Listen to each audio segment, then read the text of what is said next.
नवम श्रेणी भौतिक विज्ञान श्रेणी को स्वागत। आज तुमे माने शक्ति संरक्षण नियम उपरे पढ़िबो। शक्ति संरक्षण नियम पढ़िबा आगरु चलो केतोटी उदाहरण आमे देखिबा। आमे जेतेबेले स्विच टिपुछु सेतेबेले बल्बटी जळि उठुछि, लाइट आलोक प्रदान करुछि। तामाने वैद्युतिक शक्ति रु आलोक शक्ति आसिला। सेहीपरि स्विच टिपिले पंखा घुरुछि, वैद्युतिक शक्ति को यांत्रिक शक्ति आसिला। तो मनरे प्रश्न उठे, शक्तिर रूपांतरण समय बा रूपांतरण परे वस्तु समूहर मोट शक्तिर परिमाण रे कौन परिवर्तन घटी थाए कि?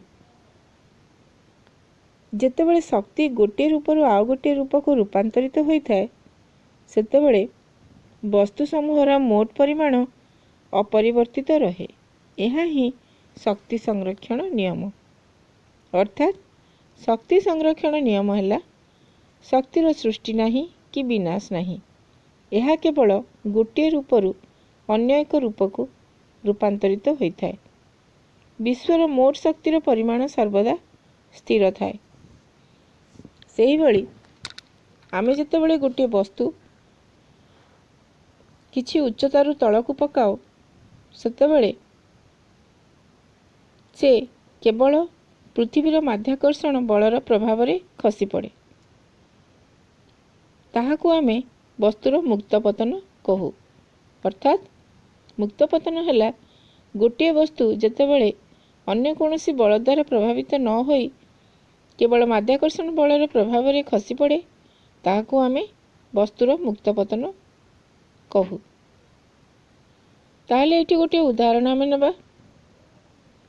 उदाहरणटी हैला आमे पृथ्वी पृष्ठरु h दूरता रे थिबा h दूरता बा h उच्चता रे थिबा गोटे वस्तु को आमे छाड़िबा।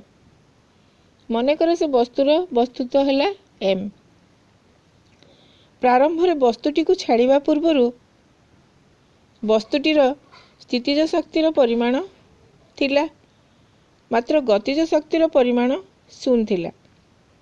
एठार प्रश्न होई पारे जे वस्तुटी स्थिर थिबा बेले ताहार गतिज शक्ति काहेकि शून्य होई जाए।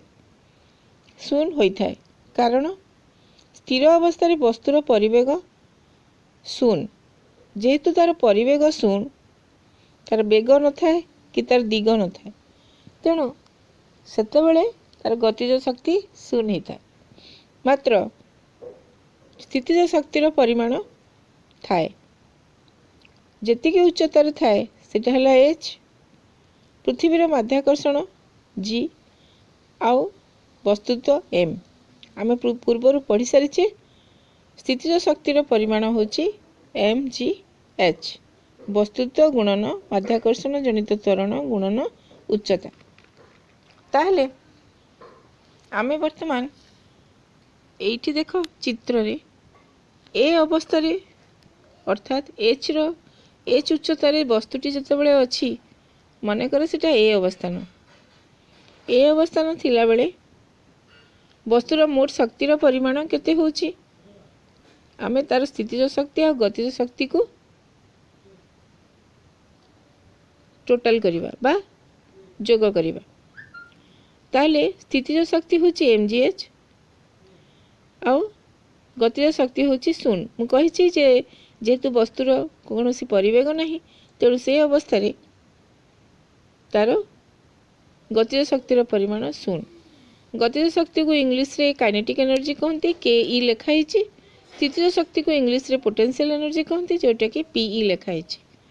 ताहले pe प्लस ke हैला mgh। जेतेबेले वस्तुटी खसिबा आरंभ करे सेतेबेले तार परिवेग वृद्धि पाए और स्थितिज शक्ति रूपांतरित हुए गतिज शक्ति को। स्थितिज शक्ति कमी जाए और गतिज शक्ति बढ़ी चले। जदि वस्तुटीर परिवेग कोनोसी एक समय रे v होई थाए तेबे सेही समय रे ताहार गतिज शक्ति हाफ mv² होई थाए। ताहले एठारे स्थितिज शक्ति आमे कलना करिबा ମନେକର ବସ୍ତୁଟି B ଅବସ୍ଥାନରେ ଅଛି, ତାହେଲେ B ଅବସ୍ଥାନରେ ଥିବା ବେଳେ ତାହାର ସମୁଦାୟ ଶକ୍ତିର ପରିମାଣ କେତେ? B ଅବସ୍ଥାନ ହେଉଛି A ରୁ ଯେତେବେଳେ B ଅବସ୍ଥାନକୁ ଆସିଲା, AB ର ଦୂରତା ମନେକର S, ତାହେଲେ କିଛି ପରିମାଣର ସ୍ଥିତିଜ ଶକ୍ତି ଗତିଜ ଶକ୍ତିକୁ ରୂପାନ୍ତରିତ ହେଇଯାଇଛି।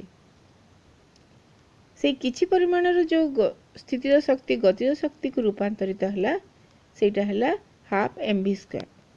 ମନେକର ବସ୍ତୁର ପରିବେଗ ହେଉଛି v, ତେଣୁ ଗତିଜ ଶକ୍ତି ହେଲା ହାଫ୍ mv²। ମାତ୍ର ସ୍ଥିତିଜ ଶକ୍ତି କେତେ ହେବ ନା, ଯେତେବେଳେ S ଉଚ୍ଚତା ଖସି ଆସିଛି ସମ୍ପୂର୍ଣ୍ଣ H ଉଚ୍ଚତାରୁ, ତାହେଲେ ବାକି ଉଚ୍ଚତା କେତେ ରହିଲା? h - s। ତାମାନେ B ଆଉ C ମଧ୍ୟରେ ଦୂରତା ହେଉଛି h - s। ଯେହେତୁ B ଆଉ C ମଧ୍ୟରେ ଦୂରତା h - s, ତେଣୁ ସ୍ଥିତିଜ ଶକ୍ତିର ପରିମାଣ ହେବ mg × h - s। ତାହେଲେ ସ୍ଥିତିଜ ଶକ୍ତି ମିଶାଣ ଗତିଜ ଶକ୍ତି ହେଲା PE + KE = mg × h - s + half mv²। v² କ'ଣ? v² ର ମୂଲ୍ୟ କେତେ ହେବ? ଯେହେତୁ ଆମେ ବସ୍ତୁଟିକୁ ଉପରୁ ଛାଡ଼ି ଦେଇଛୁ, ଛାଡ଼ିବା ଅବସ୍ଥାରେ ତାର ବେଗ କେତେ ଥିଲା? 0। ତେଣୁ ଯେହେତୁ ପ୍ରାରମ୍ଭିକ ବେଗ 0, ତେଣୁ v² = u² + 2gs ର u² 0 ହେଇଗଲା ବା 0 ହେଇଗଲା, ତେଣୁ v² = 2gs ହେଲା। ତାହେଲେ ଆମେ v² ଜାଗାରେ 2gs ଲେଖିପାରିବା। ତାହେଲେ 2gs ରୁ 2 କଟିଗଲା, ତାହେଲେ ଆମେ ପାଇଲେ mgs। ମାତ୍ର mg × h - s ହେଲା mgh - mgs। ତାପରେ ଏଥିରେ mgs ଆଉ mgs କଟିଯିବ, ଆମ ପାଖରେ ରହିବ mgh। ଏହିପରି ଭାବରେ ସ୍ଥିତିଜ ଶକ୍ତି କମିଯାଏ ଓ ଗତିଜ ଶକ୍ତି ବଢ଼ି ବଢ଼ି ଯାଏ। ଯେତେବେଳେ ବସ୍ତୁଟି ଭୂମି ଉପରେ ଠିକ୍ ପଡ଼ିବାକୁ ଯାଏ, ସେତେବେଳେ ଉଚ୍ଚତା କେତେ ହୁଏ? 0 ହୁଏ। ତେଣୁ ପରିବେଗ କ'ଣ ହୁଏ? ସର୍ବାଧିକ ହୁଏ। ତେଣୁ ଏଠାରେ ଗତିଜ ଶକ୍ତି ସର୍ବାଧିକ ହୁଏ ଆଉ ସ୍ଥିତିଜ ଶକ୍ତି 0 ହୁଏ, ଯେହେତୁ h = 0।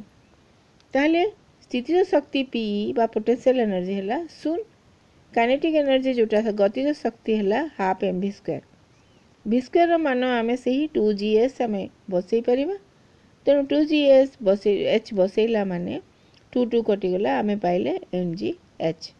ଅର୍ଥାତ୍ ବସ୍ତୁଟି ତଳକୁ ଖସୁଥିବା ସମୟରେ ପ୍ରତ୍ୟେକ ଅବସ୍ଥାନରେ ବସ୍ତୁର ଗତିଜ ଶକ୍ତି ଓ ସ୍ଥିତିଜ ଶକ୍ତିର ଯୋଗଫଳ ଅର୍ଥାତ୍ ବସ୍ତୁର ମୋଟ ଶକ୍ତିର ପରିମାଣ ସ୍ଥିର ରହେ। ଗୋଟିଏ ବସ୍ତୁର ଗତିଜ ଶକ୍ତି ଓ ସ୍ଥିତିଜ ଶକ୍ତିର ଯୋଗଫଳକୁ ବସ୍ତୁର ମୋଟ ଯାନ୍ତ୍ରିକ ଶକ୍ତି ମଧ୍ୟ କୁହାଯାଏ। ଏଥିରୁ ଆମେ ଜାଣିଲେ ଯେ ବସ୍ତୁ ମୁକ୍ତ ଭାବରେ ଖସି ପଡ଼ୁଥିବା ବେଳେ ବସ୍ତୁର ମାଧ୍ୟାକର୍ଷଣ ଜନିତ ସ୍ଥିତିଜ ଶକ୍ତି ଅବିରତ ଭାବରେ ତାର ଗତିଜ ଶକ୍ତିରେ ରୂପାନ୍ତରିତ ହୋଇଥାଏ।